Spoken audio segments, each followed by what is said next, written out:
Bueno, acuérdense que habíamos hecho los dos ejes, el eje de adaptación a los cambios, el eje del metabolismo, y ahora nos toca el tercer eje, que es el eje de la reproducción.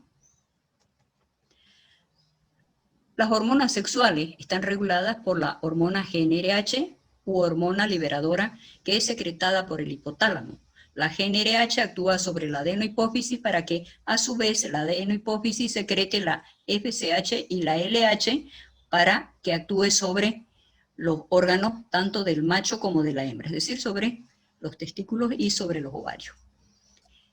Estas hormonas se encargan de controlar el desarrollo de los órganos genitales, así como las manifestaciones, características sexuales, tanto primarias como secundarias, y el comportamiento propio de acuerdo a el sexo. Aquí tenemos los testículos y los ovarios más el útero, ¿no?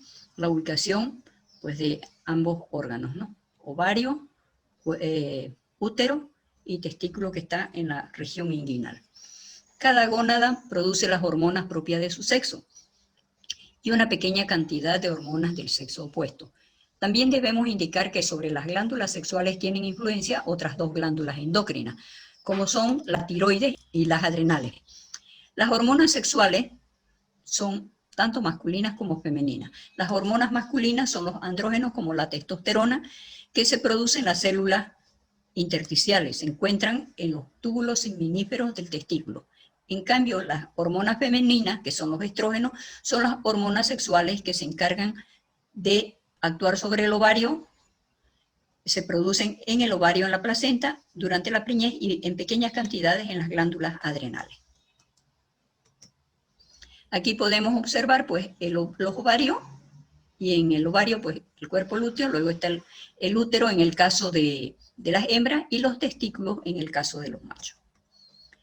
Nuevamente la imagen, donde vemos testículos y ovarios, ¿no? Los órganos sexuales están especializados en producir células reproductoras, pero también actúan como glándulas endocrinas que vierten a la sangre hormonas sexuales. Cada gónada produce las hormonas propias de su sexo, pero una pequeña cantidad también de hormonas del sexo opuesto.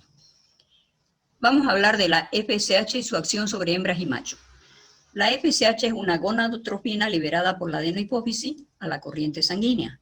En la hembra actúa sobre el ovario provocando la maduración de sus folículos. En el líquido de los folículos maduros se encuentran los estrógenos, que dan las características propias de la hembra y la aparición del estro o celo. En el macho, la FSH actúa sobre los testículos en las células de Sertoli para provocar la espermatogénesis y la producción de espermatozoides maduros.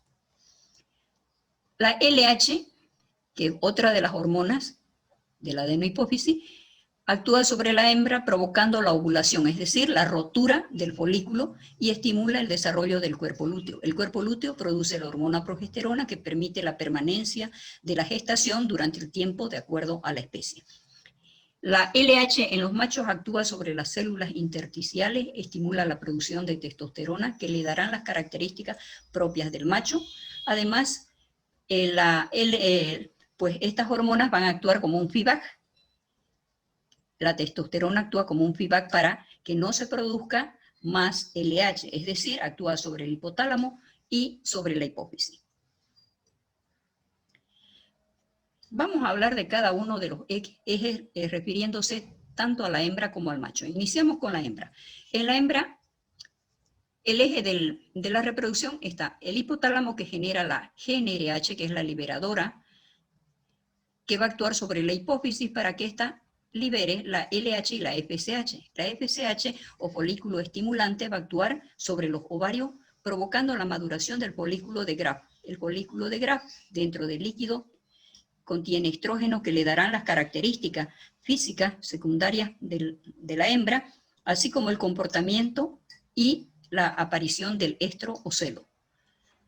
Asimismo, sobre el ovario va a actuar la LH, provocando la ovulación o rotura, como dijimos, del folículo de Graf.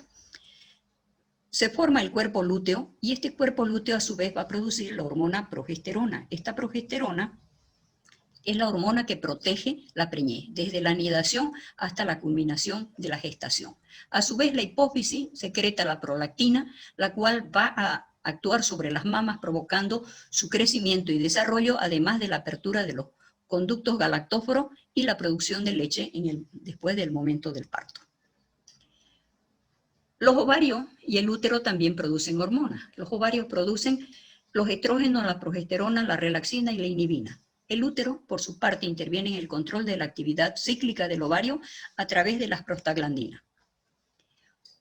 Los ovarios y el cuerpo lúteo están ubicados en la cavidad pelviana, producen óvulos o huevos, regulan las funciones reproductoras cíclicas y conductuales, así como el celo y la gestación. Definen las características físicas y de comportamiento propios de la hembra y promueven la funcionalidad de las glándulas mamarias. Secretan los estrógenos, progesterona, la relaxina y otras. Aquí podemos apreciar la ubicación pues, de los ovarios, de los cuernos uterinos y del útero, igualmente en esta otra imagen. Bien, los estrógenos, como el estradiol, que son hormonas femeninas, se forman en las células de la teca de los folículos ovarios, el cuerpo lúteo, la placenta y en menor cantidad en las glándulas adrenales. Son hormonas necesarias para el desarrollo de los órganos reproductores y de las características sexuales secundarias femeninas. También la distribución de la grasa en el cuerpo, la amplitud de la pelvis, el crecimiento de las mamas, la aparición del estrocelo y el comportamiento propio de la hembra.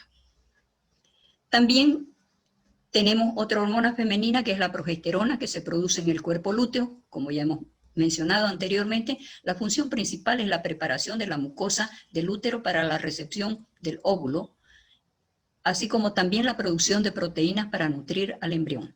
Estimula la formación de la placenta, el desarrollo de las glándulas mamarias hasta adquirir su carácter secretor. Regula los ciclos estrales, favorece el crecimiento y la elasticidad de la vagina. La relaxina es otra hormona femenina que se produce en el útero y en los ovarios y se encarga de abrir el cuello uterino, relajar los músculos pélvicos, provocar la disolución de la sínfisis pubiana, facilitando la salida de la cría. Actúa sobre los ligamentos de la pelvis, el cuello del útero y provoca la relajación durante el parto, facilitando de esta manera el alumbramiento. La inhibina, que también es otra hormona del eje femenino, produce una retroalimentación negativa sobre la adenohipófisis para que no haya producción de FSH y no haya también unión de esta hormona con las células de la teca. Es decir, que la inhibina puede tener dos formas de actuar, suprimiendo la liberación de la FSH primero y luego también puede suprimir la unión de la FSH con las células de la granulosa folicular. El útero es otro órgano que interviene en la actividad cíclica del ovario a través de las hormonas prostaglandinas, por su acción luteolítica y la inducción al parto. La oxitocina participa en la elección de la pareja, el apego y la confianza. Durante el trabajo del parto, se produce oxitocina en la hipófisis, que provoca las contracciones uterinas y la bajada de la leche. La placenta también tiene secreción hormonal. Entre ellas tenemos la gonadotropina coriónica o GC, que tiene una función similar a la LH hipofisaria.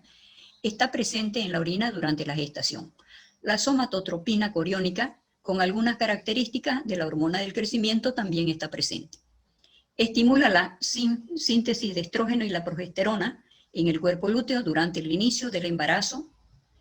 El lactógeno placentario y las hormonas lactogénicas también asumen diversas funciones de la hipófisis y del ovario. Las glándulas mamarias.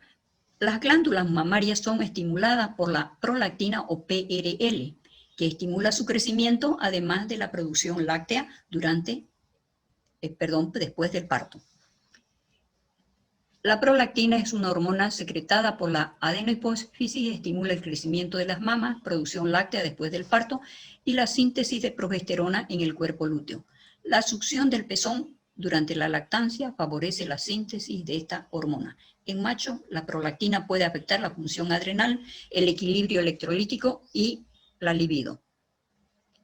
La dopamina es otra hormona que produce un estado general de alerta y los opioides están involucrados en procesos placenteros. Tienen muchas funciones en el cerebro, incluyendo papeles importantes en el comportamiento y la cognición, la actividad motora, la motivación, la recompensa, la regulación de la producción de la leche, el sueño, el humor, la atención y el aprendizaje. Vamos a revisar el eje reproductivo del macho, que es mucho más simple que el de la hembra. Tenemos acá el hipotálamo, que secreta la GnRH, que es la hormona liberadora, que va a actuar sobre la hipófisis para que se liberen la FSH y la LH. La FSH es la encargada de la maduración de los espermatozoides y la LH de la liberación de los mismos. Estas dos hormonas actúan sobre los testículos para que ellos secreten las hormonas testosterona y androsterona, que son las hormonas masculinas que producen las características físicas, crecimiento de la próstata y de las glándulas seminales, así como el comportamiento propio del macho. También podemos decir que los testículos producen una pequeñísima cantidad de inhibina y de estrógeno. Hablamos de las hormonas producidas por el testículo. Tenemos la testosterona y la androsterona. La testosterona produce las características masculinas y mantiene el impulso sexual. La androsterona estimula la aparición de características sexuales secundarias. Los testículos están ubicados externamente en la región inguinal y están ubicados en el interior del escroto. Determinan las características del macho y definen su conducta y actividad reproductiva. Sus principales hormonas son la testosterona y la androsterona. La testosterona y la androsterona producen en los testículos y las glándulas suprarrenales. Ese es su lugar de producción. Las funciones de estas hormonas se inician en la pubertad. Estas hormonas estimulan la aparición de las características sexuales secundarias, el crecimiento de la próstata y vesículas seminales, la actividad secretora de estas glándulas y el desarrollo de los órganos genitales, la maduración de los espermatozoides y los cambios que ocurren en la laringe para que la voz sea grave. Bien, ese es el eje de la reproducción y vamos a iniciar con el cuarto eje, que es el eje del crecimiento.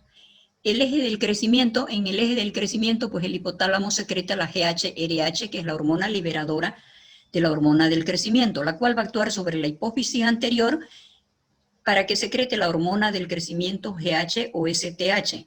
Esta hormona estimula la síntesis proteica, la utilización de carbohidratos y otros, el crecimiento de las células y de los tejidos y otras células. La hormona liberadora de la hormona del crecimiento, GHRH, es una hormona secretada en el hipotálamo y que actúa sobre las células somatotropas de la adenohipófisis, para que ésta secrete la hormona del crecimiento. Aquí tenemos el hipotálamo, la adenohipófisis, y se secreta pues la hormona del crecimiento o GH. La hormona liberadora de la hormona del crecimiento es la que provoca la liberación de la hormona del crecimiento, y también la somatostatina se secreta en el mismo lugar que inhibe el crecimiento.